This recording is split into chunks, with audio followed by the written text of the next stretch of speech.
जय गुरु जी संगत जी, जय गुरु जी, शुक्राना गुरु जी, अनंतम अनंतम शुक्राना गुरु जी। गुरु जी के चरणों में कोटि कोटि प्रणाम और सारी संगत को जय गुरु जी। चलिए संगत जी सत्संग स्टार्ट करते हैं। जिस तरह से सत्संग मुझे आया है मैं उसी तरह से ही आपको सुनाऊंगी। सत्संग स्टार्ट करने से पहले गुरु जी को कोटि कोटि प्रणाम और सारी संगत को जय गुरु जी। ये सत्संग मेरा 20 महीने पहले मेरी बहू प्रेग्नेंट हुई कोविड के टाइम। 8 महीने उसके बहुत अच्छे से निकले। एक दिन सुबह जब उसको सोनोग्राफी के लिए 2 दिन के बाद जाना था, सुबह में उसको हॉस्पिटल से फोन आया कि आपको सोनोग्राफी के लिए परसों नहीं आज ही आना है क्योंकि परसों डॉक्टर नहीं है। उसने मेरे को बोला, मैंने कहा कोई नहीं बेटा, अपने आज ही चलेंगे। मैंने अपने बेटे को कहा, बेटा 8 महीने हो गए, तूने कभी भी नहीं सोनोग्राफी में बेबी को देखा, तो आज तूने भी मेरे साथ जाना है। कहता है मम्मा मैं देख लूंगा, अगर काम हुआ ऑफिस पे तो फिर मैं देख लूंगा, नहीं तो आप चले जाना। दोपहर को 3 बजे का टाइम था, हम निकलने लगे। बारिश इतनी ज्यादा थी, इतनी बारिश थी कि हम बाहर नहीं निकल सकते थे, पर जाना था। मैंने गाड़ी उठाई और मैं सीधी मिलेनियम टेक्सटाइल मार्केट में गई।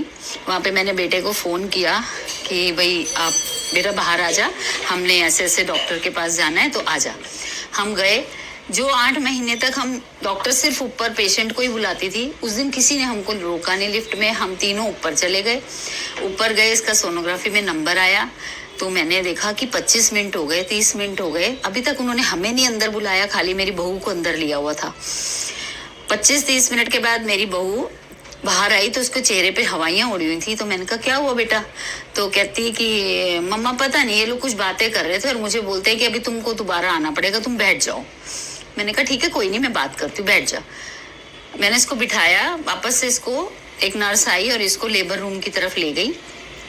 वहां पर ले जाकर हम देखते रहे। मैंने कहा शायद ऐसे बीपी चेक कर रहे होंगे। वापस मेरे को आवाज आई कि उन्होंने आवाज दी कि मोनिशा के साथ जो भी आए हैं वो 300 रुपये और जमा कर दो। मैंने कहा मैंने तो सोनोग्राफी के भी जमा किए, फीस भी, फिर 300 किस लिए?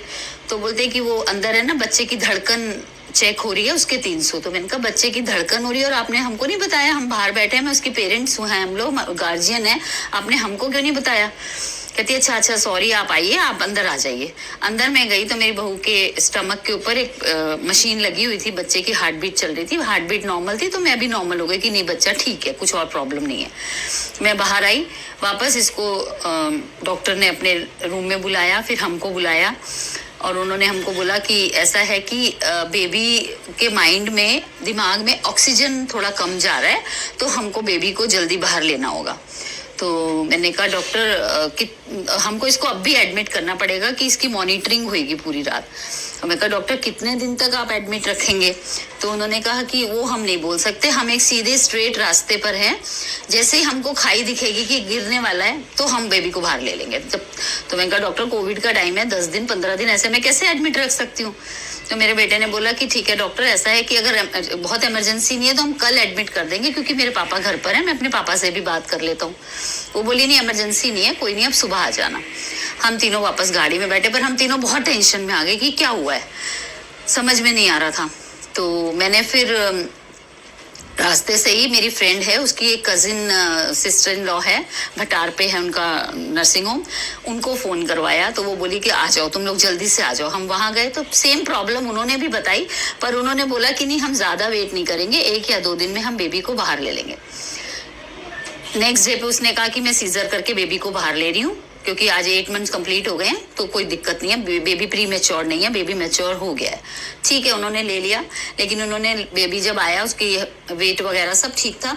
उन्होंने बोला कि 2 दिन के लिए हमको आईसीयू में रखना पड़ेगा, क्योंकि बेबी थोड़ा जल्दी हुआ है, तो 2 दिन हम इसको रखेंगे कि इसके लंग्स वर्क करने लग जाए।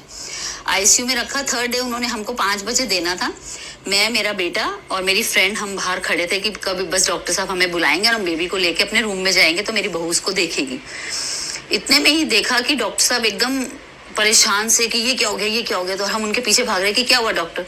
तो बोलते कि बेबी की शुगर 1100 हो गई है, बच्चे को 1100 शुगर हो गई है। बोले ये क्या हुआ डॉक्टर साहब, ऐसे कैसे हो सकता है? बोले मुझे नहीं पता, आप फटाफट बात करिए और इसको निर्मल चौरड़िया में हमको एनआईसीयू में रखना पड़ेगा। फटाफट मैं कहा जो अब तो जो भी आपको करना है आप करिए। मेरा बेटा एकदम जमीन पे गिर गया, उसका बीपी लो हो गया कि ये क्या हुआ, उसको संभाला। उधर से मेरे हस्बैंड फटाफट ऑफिस बंद करके भागे, वो वहाँ पर निर्मल में पहुंचे। वहाँ पे डॉक्टर मोहित साहनी हमारे थोड़ी पहचान निकली, उन्होंने पूरे हॉस्पिटल को खड़ा कर दिया। बहुत कुछ गुरुजी ने हमारी हेल्प वहाँ पे करी जाकर। उसके बाद में हमने देखा कि बच्चे का बस एक ही इंजेक्शन से बच्ची का जो शुगर था वो डाउन आ गया। नहीं तो हमें पहले डॉक्टर ने बोला था कि शायद ये डायबिटिक ही रहेगी बच्ची जीवन भर। ठीक है, जैसे भी रहेगी हम पालेंगे, कोई बात नहीं। उसके बाद में डॉक्टर ने नेक्स्ट डे बोला कि हमको ना इसकी एक MRI करानी पड़ेगी, क्योंकि इसके दिमाग में ऑक्सीजन कम पहुंच रहा था, तो इसको कोई ब्रेन से रिलेटेड प्रॉब्लम ना हो। ठीक है भाई, कराओ। वो भी कराई। जब वो कराई तो उसमें डॉक्टर ने हमको, मेरे हस्बैंड और मेरे बेटे को थोड़ा सा बोला कि अभी हम इस बच्चे के बारे में कुछ नहीं कह सकते जब तक ये थोड़ा एक्टिविटी में नहीं आ जाएगा। अभी तो ये बहुत छोटे ही 3-4 दिन की है। मे भी हो सकता है कि इसको ब्रेन से रिलेटेड कोई प्रॉब्लम भी हो, आप तैयार रहना। मेरा बेटा घर आया तो उसने और ये भी बोला कि इसको राइट साइड पे पैरालिसिस भी हो सकता है, इसको खींच भी आ सकती है। उन्होंने बहुत कुछ बोला। तो मेरा बेटा मेरे को घर आके रोते रोते बोला कि मम्मा आप तैयार रहोगे ना अगर इसको कुछ हुआ? मैं कहा कोई नहीं बेटा, कुछ होगा ही नहीं, हम गुरुजी से प्रे करेंगे, सब ठीक हो जाएगा। वो भी हो गया, टाइम निकल गया, धीरे धीरे टाइम निकलता गया। हम इसके एक एक दिन को ऐसे देखते थे कि आज भी ठीक निकला, आज भी ठीक निकला, आज भी ठीक निकला। आज गुरुजी की कृपा ऐसी है कि 20 महीने की हो गई है।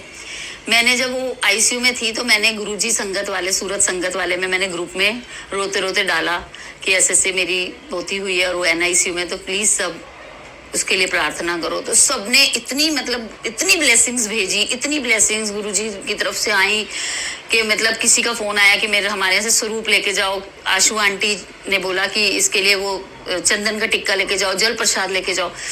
मैंने अपने बेटे को भगाया कि तू लेके आ। बेटा कहता मम्मा ये NICU में नहीं रखने देंगे ये सब चीजें।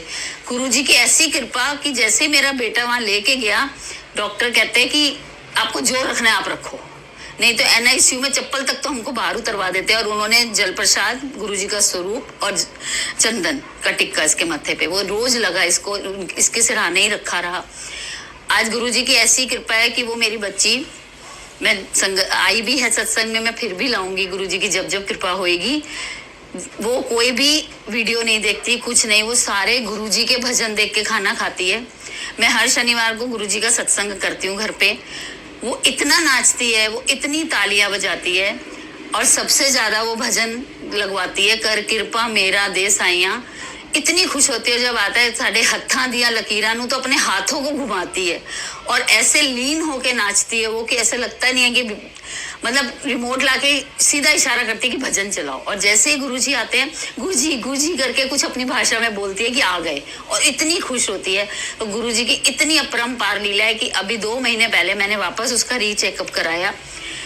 बहुत बड़े डॉक्टर हैं बच्चों के, न्यूरो सर्जन, उन्होंने, रितेश शाह, उन्होंने बोला ये इस बच्चे की फाइल ही नहीं है, ये इस बच्चे की रिपोर्ट ही, ये बच्चा ही वो नहीं है, आप क्या बात कर रहे हो, ये तो बिल्कुल स्वस्थ बच्चा है, इसको ये फाइल हटा दीजिए अपने घर से। तो गुरुजी शुक्राना, गुरुजी बहुत बहुत शुक्राना, आपने मेरे घर में हंसता खेलता बच्चा मेरे को वापस दे दिया। और आप हमारे घर में सब सारा दिन गुरुजी होता है, और गुरुजी वो बच्ची आपकी है बस। मैं तो सबको ये बोलती हूँ गुरुजी की बच्ची है, मेरी बच्ची है ही नहीं वो। बहुत ही प्यारा सत्संग था आंटी जी आपका। बहुत ही ज़्यादा कृपा करी गुरुजी ने आप पर, और ऐसे ही कृपा वो आप पर बनाए रखें, ऐसे ही ब्लेसिंग्स वो आपको देते रहें। जय गुरुजी, शुक्राना गुरुजी, अनंतम अनंतम शुक्राना गुरुजी, लख लख शुक्राना गुरुजी। संगत जी, आपने भी अगर कोई अपना सत्संग संगत जी के साथ शेयर करना है तो डिस्क्रिप्शन बॉक्स में एक व्हाट्सअप नंबर दिया गया है, जिस पे आप अपनी ऑडियो रिकॉर्डिंग या फिर लिखकर सेंड कर सकते हैं। गुरुजी की ब्लेसिंग्स के साथ आपका सत्संग वो संगत जी के साथ शेयर किया जाएगा। जय गुरुजी, शुक्राना गुरुजी।